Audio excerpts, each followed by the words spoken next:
Ini bininya lagi ngomel-ngomel aja nih, luar biasa. Gara-garanya empan diaduk, bini ditoel kagak katanya. Sampai bulukan. Sampai bulukan.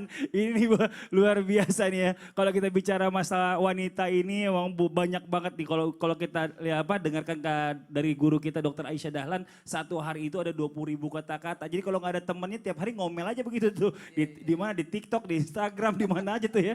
Astagfirullahaladzim. Nah sekarang pertanyaannya apakah dalam Islam nih Rasulullah telah memberikan nasihat untuk para wanita untuk menjaga lisannya. Nah tapi kadang-kadang nih si perempuan-perempuan itu wanita ini udah menjaga lisannya tapi ada lagi yang buat kesel. Ada yang mancing kesel entah itu suaminya, entah itu orang tuanya, entah itu anaknya. Nah pertanyaannya apakah kalau seandainya mereka ini bikin kesel terus gitu kan. Apa wanita ini tetap berdosa atau sebaliknya nih. Mohon izin penjelasannya Ustazah Lulung silakan. Ustazah Lulung. Lu nggak pakai eng. Silakan.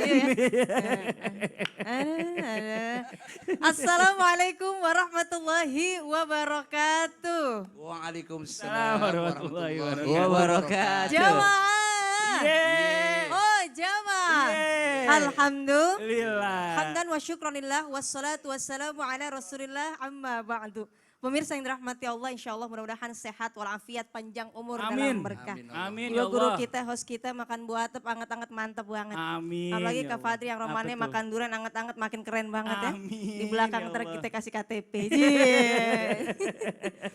Masya Allah, ini bagaimana emang wanita Masya Allah. Karena memang mohon maaf yang pertama kita harus tahu fitrah sebagai seorang wanita. Karena betul tadi menurut Dr. Aisyah Dahlan bahwa sehari itu wanita harus mengeluarkan 20.000 kata. Jadi artinya seperti apa? Kita melihat bagaimana sahabat Rasulullah Umar bin Khattab ketika, mohon maaf ya, ini bukan dalam bentuk diomelin, dimarahi, tapi ketika istrinya berbicara, ngoceh didengarkan saja. Sampai ada yang mau curhat, diam di depan rumah kemudian kembali. Kenapa seperti itu? Karena istriku sudah banyak sekali perjuangannya, pengorbanannya. Artinya bentuk kasih sayang dari kata-kata istri. Ya. Kemudian yang kedua, yuk sama-sama kita sebagai wanita juga harus mengatur bicara kita. Kata-kata kita. Ketika yang keluar adalah kata-kata yang baik, insya Allah menjadi amal jariah untuk kita semua. Athrotil qadami aslamu min athrotil lisan. Tergelincirnya kaki lebih selamat daripada tergelincirnya lisan kita. Kemudian Rasulullah pun juga berpesan untuk kita semua karena ini nasihat Rasulullah ya, man amana billah wal yaumil akhir falyakul khairan aw liyasmut. Siapa yang beriman kepada Allah dan hari akhir berkata yang baik, kalau nggak bisa lebih baik diem aja dah. Ya, terus tadi banyak yang jengkelin, entah itu suami yang hobinya, Betul. kemudian juga mungkin dari mertua, mungkin Betul. dari anak seperti apa. Yang pertama harus kita tahan amarah dulu. Amarah kita. Karena kenapa? Awalul ghadabi junun wa akhiruhu nadam. Ketika awal marah adalah penyesalan, awal marah adalah gila, ya, kegilaan, ketidakwarasan, akhirnya penyesalan. Kalau misalnya kita jengkel, mohon maaf coba untuk tarik nafas dulu, diam dulu, kita ambil air wudhu dulu. Nasihat ini antara kalau misalnya emosinya udah mungkin ada Udah dingin, redam, udah ya. dingin. Itu lebih aman daripada ketika kita marah yang keluar adalah kata-kata yang enggak terarah, yang enggak teratur. Kemudian tadi kita melihat, ya Allah bang, makan ketan anget-anget bang, kebangetan banget.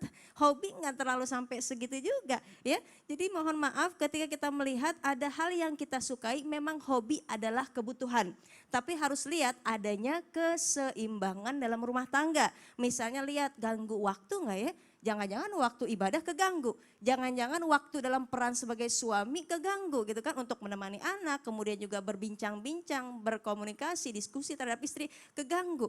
Mancing itu butuh waktu yang lama, berjam-jam. Kenapa enggak langsung beli ikan aja tuh ya begini ya. Tapi memang itu namanya hobi, harus kita lihat waktu. Kemudian yang kedua, ada yang namanya perhatian. Jangan sampai hal yang kita sukai, ya, hal yang kita sukai tapi tidak sampai memperhatikan keluarga atau perhatian terhadap anak kurang, istri kurang, dan juga mohon maaf biaya. Karena hobi ini nyangkut gak sih sama biaya, ekonomi keluarga terganggu gak sih? Insya Allah mudah-mudahan kita sebagai wanita mampu menahan amarah, menjaga kata-kata. Senantiasa kita semua berdoa untuk keluarga kita, mudah-mudahan kita semua menjadi keluarga yang sakinah, mawaddah, warahmah. Amin. Dan juga mohon maaf ya, ini ketika kita ada rasa jengkel, ya, fakir qabla an ta'zima. Berpikir dulu sebelum kita melakukan. Nah, Artinya ini kira-kira ini kata bagus yang nih. keluar ini manfaat atau enggak nih? Betul. Kira-kira nantinya jadi hal yang menyakitkan atau enggak? Betul. Karena tetap suami adalah qawwam. Nah. Suami kan yang memang memimpin kita. Betul. Enggak bisa kita suruh bang, jangan begitu Kegilaan bang. tadi tuh kalau udah ngomel aja, pertama tuh kegilaan yang muncul gitu. betul. Akhirnya nyesel belakangannya. Nah itu dia, kita jangan Bener. sampai kayak begitu. Nah pemimpin ini harus kita hormati, pemimpin harus kita sayangi, berbicara dengan amat sangat lembut, sopan santun. Insya Masya Allah. Allah. Wah naga beli saat Apaan tuh? semoga bermanfaat. Alhamdulillah ya Allah, jazakillah khairan kasiran. Makasih banyak buat Ustazah LU nggak pakai Lulu, that's Iya. right.